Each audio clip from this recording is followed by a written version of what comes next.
Hi, my name's Phil. I'd like to talk about politics, and in this video I'd like to discuss the way that Dido Harding, the wholly unsuitable head of our test and trace system in England, has scored a spectacular own goal by showing just how dreadful her system is.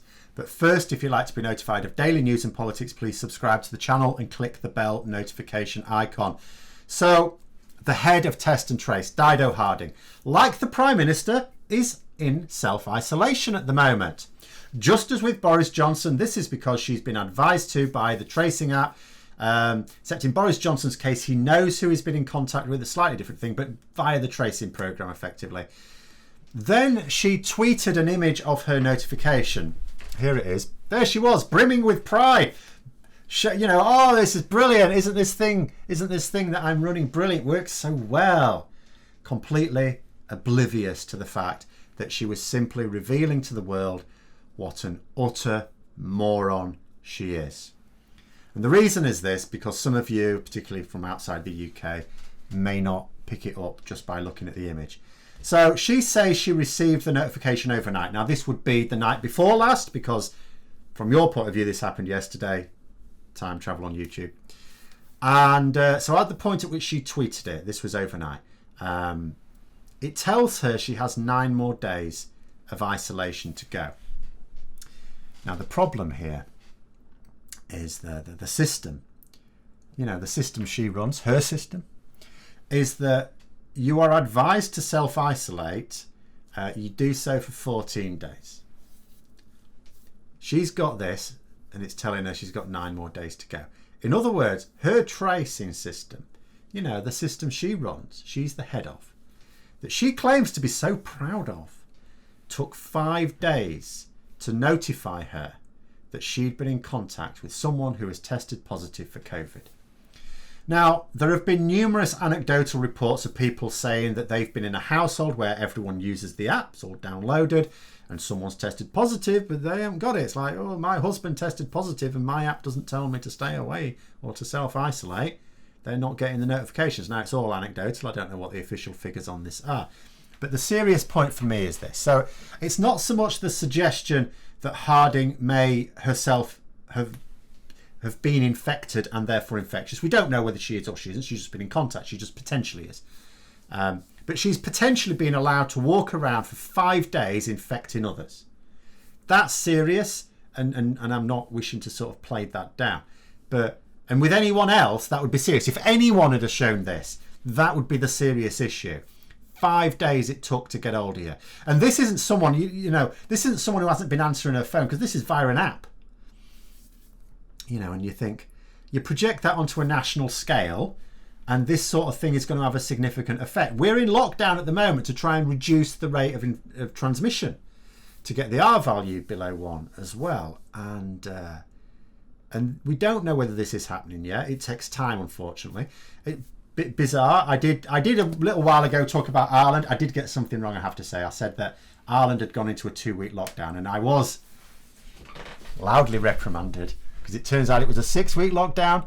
It was a bit, so I got that wrong. I apologise for that. That being said, the main point was that within 2 weeks of lockdown, they got their R value below 1, which is all we're trying to do.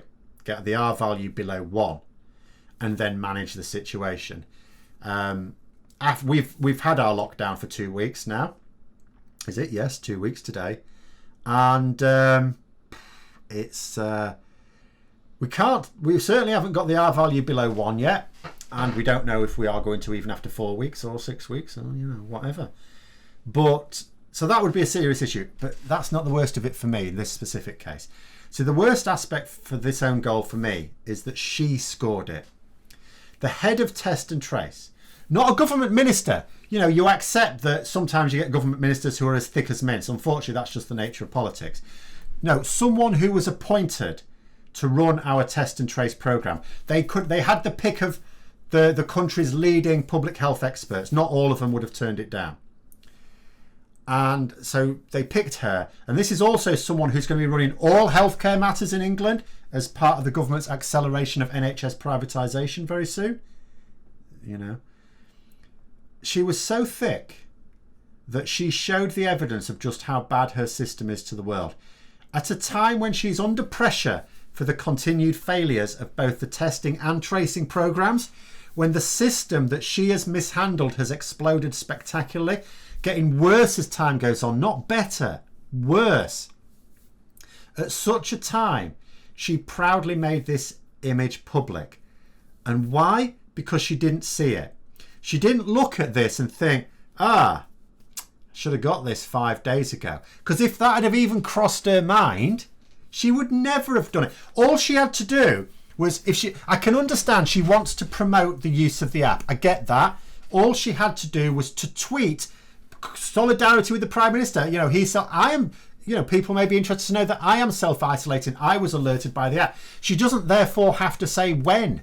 I mean, someone might work it out. Someone might have noticed she was in public on one day and noticed that it wasn't 14 days. But maybe she could have just stayed. If she was clever, she could have just stayed in isolation for a few extra days. No, it's an app. It's anonymous. No one knows how long she had to isolate if she didn't tell them. She could have just said she's having to isolate now. Didn't have to show any graphic. She'd still be promoting it. And you know what? She wouldn't be scoring that spectacular own goal. But it didn't occur to her. It didn't occur to her. She didn't pick up on the fact that she was broadcasting to the public that her system is a shambles. And the only way you could possibly make such a mistake, I mean, anyone making that mistake, you might say is a bit, that's a bit silly there. You made a bit of a balls up there. But this is the head of the programme. You can't say that she's not aware that you're supposed to isolate for 14 days. She runs the bloody programme. The only way this mistake was possible is by possessing a level of intelligence comparable to my partner's pugs. My God, they're thick. And this is the person who not only makes, and this is why it's so serious for me, she not only makes the executive decisions on all aspects of our test and trace response, not the political decisions, but the executive decisions for running the programme. Very soon, she's going to be making those same executive decisions on all healthcare matters in England. It's not just that she doesn't have the level of expertise. I wouldn't have made that mistake. But you put me in charge of test and trace, it would still be a shambles. Because do you know what? I'm not a public health expert. There, I've said it. I would make a mess of it as well. But what we've got someone here is not someone who not just doesn't have the background. Even her business acumen is dodgy. She was a disaster of a CAO of like a phone company, for Christ's sake. She made a balls up of it. She was a disaster. She's a disaster as a business executive. She's a disaster as a public health head, CEO, whatever. And she's going to be making decisions for Public Health England, or what the abomination that's going to replace it. That's my main problem. She's not only not got the background or the skills or the knowledge, she's actually a moron. But anyway, those are my thoughts. Let me know yours in the comments below. Hope you found the video interesting. If you did, don't forget to click the like button.